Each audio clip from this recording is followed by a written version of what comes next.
It's the second vlog video about my interaction with me and Mrs. George. So at first, I was a little nervous to talk to Mrs. George, but the nerves faded once I sat down and said hello. I felt like that's kind of a normal feeling to have.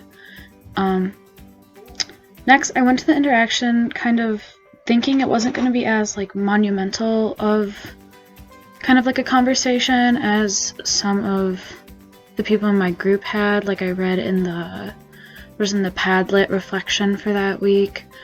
But I was really mistaken about this because initially I had thought that it wouldn't be as monumental because I'd already known Miss George for 4 years, so I had a pretty good idea what her life was about. But yeah, that was really wrong. So through our conversation, I realized that she had a really fascinating, unique life, and it really taught me that you can always learn more about a person than what you initially thought on the surface. At first glance, you wouldn't really think that meeting at a pool was culturally relevant, and I really didn't think it would be either. But Mrs. George and I met at our swim club Woodbrook for our interaction.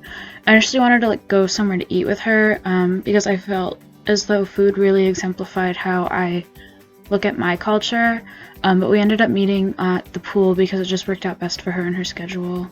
So Mrs. George's mom was also there, so there were 3 generations of people, and we were all very different, so it was really cool. But yeah, so the Georges and my family are both members at this local club. The club isn't, to give kind of a visual representation, I'll put up some pictures, but the pool isn't similar to a YMCA, but it's also not like a country club with a golf course or anything. We have a pool and a couple tennis courts, but Woodbrook is definitely somewhere in between a YMCA and a country club. Here are some pictures of kind of the pool and the facility and what I'm talking about so you can visualize it.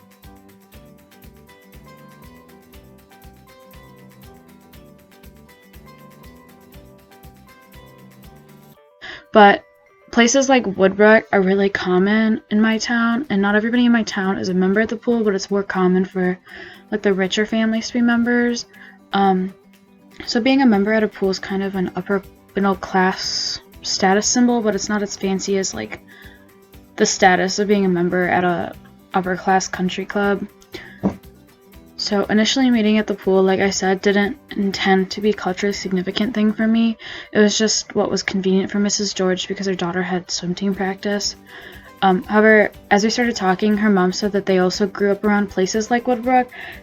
I grew up at a pool. Mrs. George didn't distinctly say that she grew up at a pool, but they definitely had places like Woodbrook, as you saw in the pictures, around where she grew up. So me growing at the pool, summers were always full of swimming, and I really enjoyed swimming and swim practices, and I was always on swim teams, and I'd always do swim meets with my friends and stuff like that. That's how I met her daughter, actually, was through swimming. And I even picked up tennis, so I was kind of an active member in the clubs that we were at because I did both sports that the clubs offered. I'm also currently a lifeguard, and I manage a pool that's really similar to Woodbrook, but it's on the other side of town.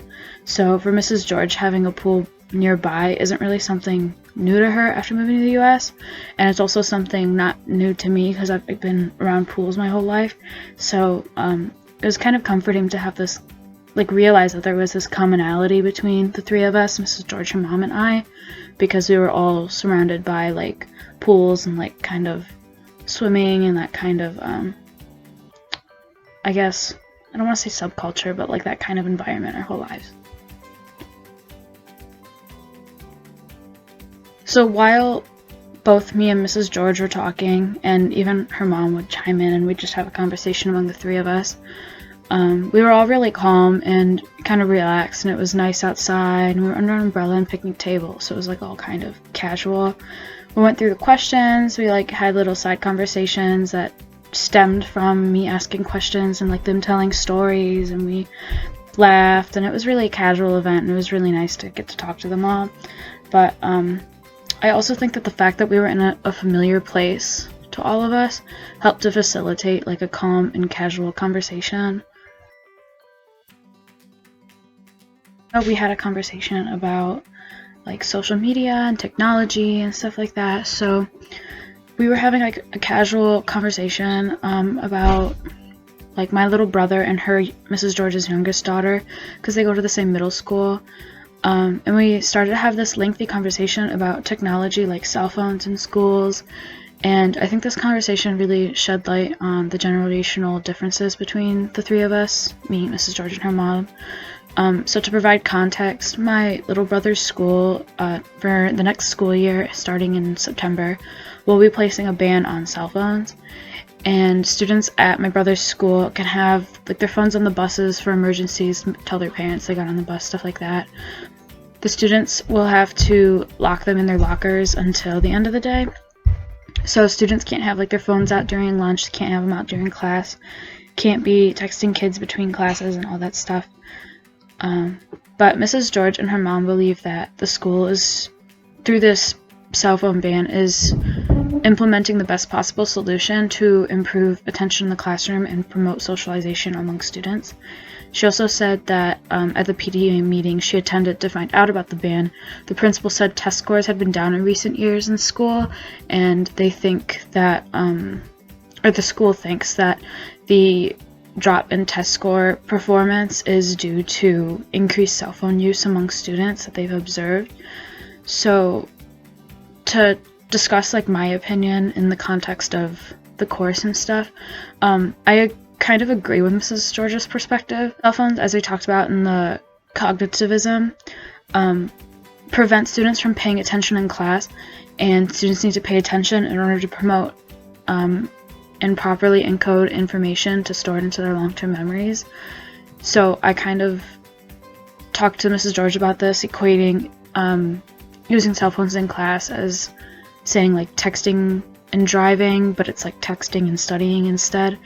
And even I'm at fault for texting and studying. I do that a lot. I kind of use it as a break, but sometimes I also feel like the presence of my phone or the little chime that happens when I get a notification and stuff is misdirecting my attention towards my phone instead of from the work that I'm supposed to be doing.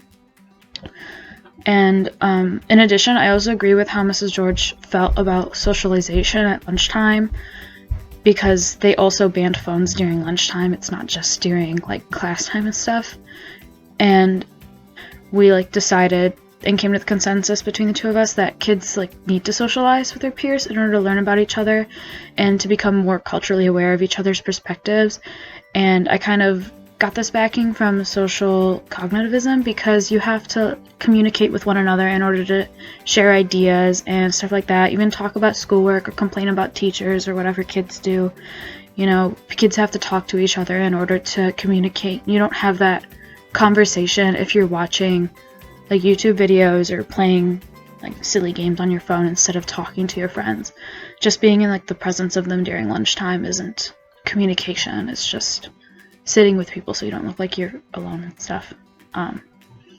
So yeah, but on the other side of the debate, I guess, you could also make the argument that if you make a strict rule to hide all the phones away and to force kids to socialize in the jarring manner that this sudden cell phone ban is doing, there's going to be a pushback by students. There are going to be kids that will, a friend of mine did this, and it was, I don't recommend doing this, but he did this. He like had his iPod, and whenever teacher would take his phone away, he would actually give the teacher his iPod, and he'd still have his phone on him.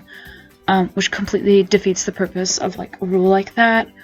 Or students would just be sneaky with it and teachers wouldn't catch them or something like that. This could also see behavioral problems among students, where they'll be acting out even more than they would have if they had just had their cell phones on them and gotten yelled at in the first place, because they don't feel like the school like agrees with their perspective or sees their perspective. So yeah, a ban like this could create even more disciplinary issues and conflicts between student and faculty, as I've just like exemplified. So from my perspective as like a current student and a recent high school graduate, and a concerned older sister, like I see both sides of the issue, because yes, I want my brother to have as much like resources to his disposal when he's learning, because learning is so incredibly important. I also see, like, as a student, why kids would be really upset by this kind of ban, and that possibly there may have been better disciplinary solutions other than just going cold turkey and cutting phones out of education altogether. I also think that there are good resources that students can use with their phones in classrooms. I think in my teaching plan, I suggested that I use a website called Kahoot, which is like a multiple choice. It's not an app, but it's more of a website, multiple choice questionnaire kind of thing that you can do interactively in a classroom. And I use that tool a lot in my Japanese learning class, and it's also a fun game kids can do in like free time and stuff. But I found those kinds of like multiple choice rehearsals and stuff just as valuable as flashcards, because you also like are, I don't want to say pitted against, but it's a friendly competition among you and everyone else in the class taking the quiz. So you don't really get to use those kinds of teaching tools if your phones are in lockers, or if kids are making Quizlets and actively using the flashcards in electronic ways to be able to utilize them better.